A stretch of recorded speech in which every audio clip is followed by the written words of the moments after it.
O livro de Ezequiel é o livro mais negligenciado da Bíblia. Na época de Ezequiel, foi marcada por tempos difíceis. Zedequias era o último rei fantoche de Judá. Ele recebeu a autoridade para governar em Jerusalém com um exército pequeno. A cidade foi sitiada mais uma vez, e o exército de Nabucodonosor capturou Zedequias.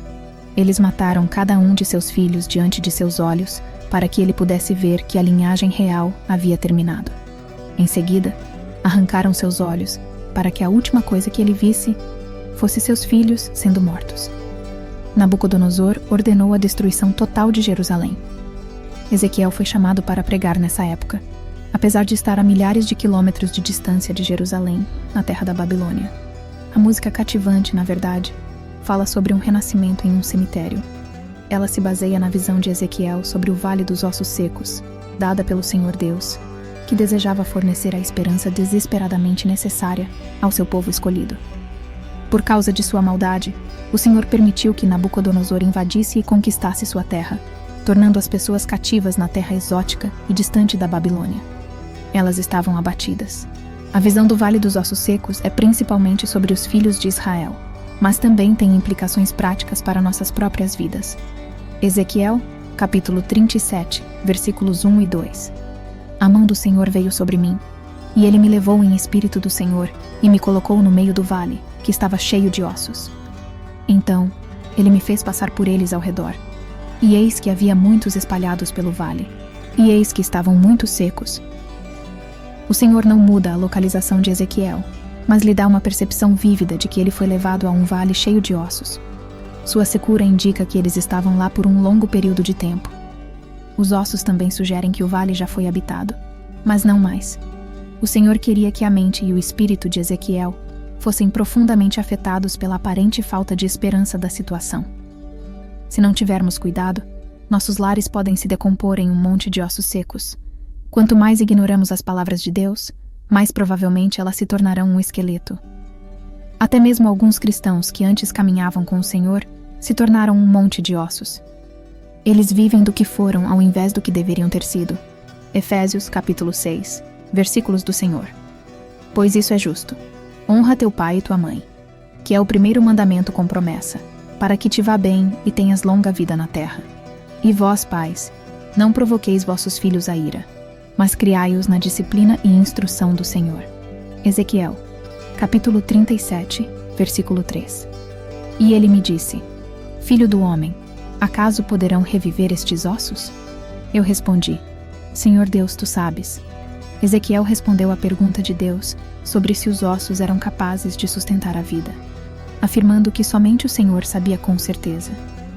Segundo Ezequiel, a situação era impossível. Quando contemplamos a importância do dia, também podemos refletir sobre os tempos que virão. Se desejamos ver um avivamento, caberá ao Senhor trazê-lo, assim como ele fez na época de Ezequiel. Mas Deus é capaz de realizar, como está registrado em Lucas capítulo 18, versículo 27. Ele, porém, respondeu: O que é impossível para os homens é possível para Deus. Ezequiel, capítulo 37, versículos 4 a 8.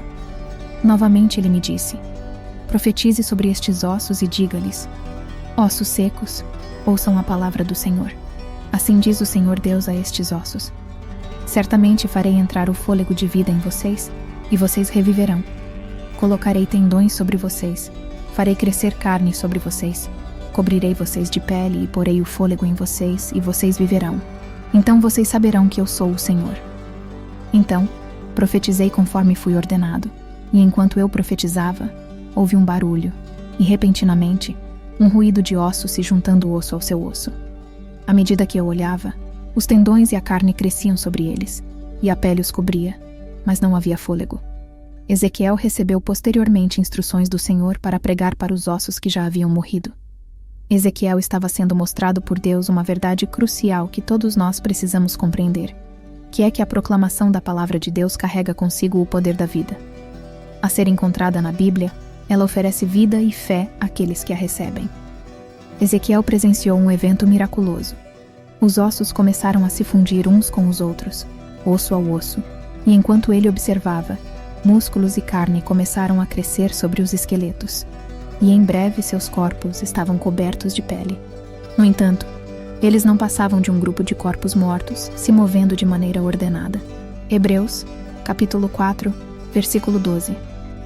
Pois a palavra de Deus é viva e eficaz, e mais afiada do que qualquer espada de 2 gumes. Ela penetra até a divisão de alma e espírito, e de juntas, e é apta para discernir os pensamentos e intenções do coração. Romanos, capítulo 10, versículo 17. Logo, a fé vem pelo ouvir, e o ouvir vem pela palavra de Deus. Ezequiel, capítulo 37, versículo 9. E ele me disse: profetize ao vento, profetize, ó filho do homem, e diga ao vento: assim diz o Senhor Deus: vem dos 4 ventos, ó Espírito, e assopra sobre estes mortos para que vivam. Algumas pessoas acreditam que a obra de Deus é realizada através da organização, algo que não deve ser subestimado, pois até mesmo nossos corpos são organizados. Uma igreja pode ter seus assuntos em ordem, mas se não tiver o fôlego, a igreja não passa de um corpo sem vida. Ezequiel recebeu instruções de Deus para pregar ao fôlego, à palavra, e os ventos, ao Espírito.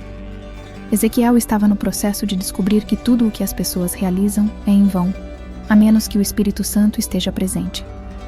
A presença do sopro divino de vida é necessária em nossa existência, da mesma forma como foi para Adão. Uma pessoa nasce do Espírito quando nasce de novo, e Deus deve infundir vida espiritual em nossos corações. Ezequiel testemunhou uma tremenda demonstração de vitalidade quando o exército se levantou. Gênesis, capítulo 2, versículo 7. Então o Senhor Deus formou o homem do pó da terra e soprou em suas narinas o fôlego de vida, e o homem se tornou um ser vivente. João, capítulo 3, versículos 5 a 8. Jesus respondeu: em verdade te digo que se alguém não nascer da água e do Espírito, não pode entrar no reino de Deus. O que é nascido da carne é carne, e o que é nascido do Espírito é Espírito. Não te admires de eu te dizer que importa-vos nascer de novo. O vento sopra onde quer, e ouves o seu som, mas não sabes de onde vem nem para onde vai. Assim é todo aquele que é nascido do Espírito.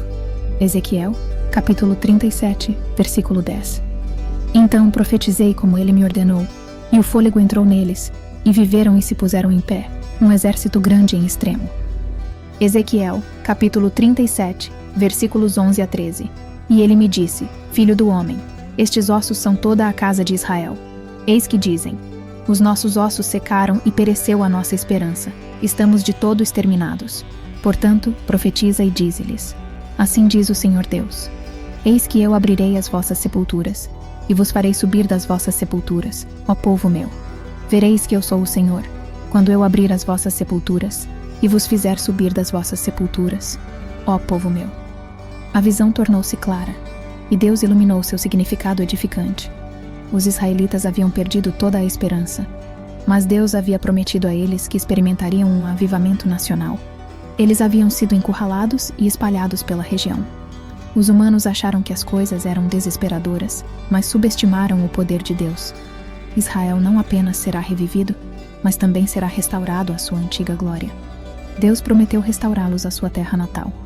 Ezequiel, capítulo 37, versículo 14. Porém o meu espírito estará em vocês, e vocês viverão, e os estabelecerei em sua própria terra. Então vocês saberão que eu, o Senhor, falei e cumpri, diz o Senhor Deus. Deus concluiu a visão para ele, pois fielmente não respondeu. E então Deus lhe revelou o significado, como ele iria ressuscitar os ossos desconexos de Israel, que haviam perdido toda a vitalidade. Palavra e Espírito seriam os meios pelos quais ele alcançaria esse objetivo. Foi revelado a Ezequiel que ele deveria profetizar a respeito desses ossos, e foi instruído a dizer a eles: ossos secos, ouçam a palavra do Senhor. Então, quando Ezequiel obedeceu, Deus permitiu que os ossos começassem a se unir novamente, enquanto tendões, carne e pele lhes davam sua forma original. No entanto, a palavra tinha que ser seguida pela concessão do Espírito, para que esses corpos recebessem o fôlego e voltassem à vida. Isso é um exemplo clássico de avivamento, a revitalização espiritual da Igreja de Deus. Nos tempos modernos, ocorre por meio da palavra e do Espírito. Quando algum desses elementos está ausente, o povo de Deus não consegue ter uma experiência significativa da presença de Deus entre eles. 2 Coríntios, capítulo 3, versículos 17 e 18. Ora, o Senhor é o Espírito, e onde está o Espírito do Senhor, Ali há liberdade. Mas todos nós, com o rosto descoberto, refletindo como um espelho a glória do Senhor, somos transformados de glória em glória na mesma imagem, como pelo Espírito do Senhor. Nossas transgressões e pecados anteriormente nos tornaram tão sem vida quanto um monte de ossos secos. Por outro lado, Deus nos transmitiu uma mensagem de esperança. Quando reconhecemos Jesus Cristo como nosso Senhor e Salvador, Ele nos vivifica. Chegou a hora de compartilharmos essa palavra de esperança com aqueles que, por causa de seus pecados e transgressões, ainda estão espiritualmente mortos. Vamos espalhar a palavra de Deus e manter em mente que dependemos do Espírito Santo para a força e direção.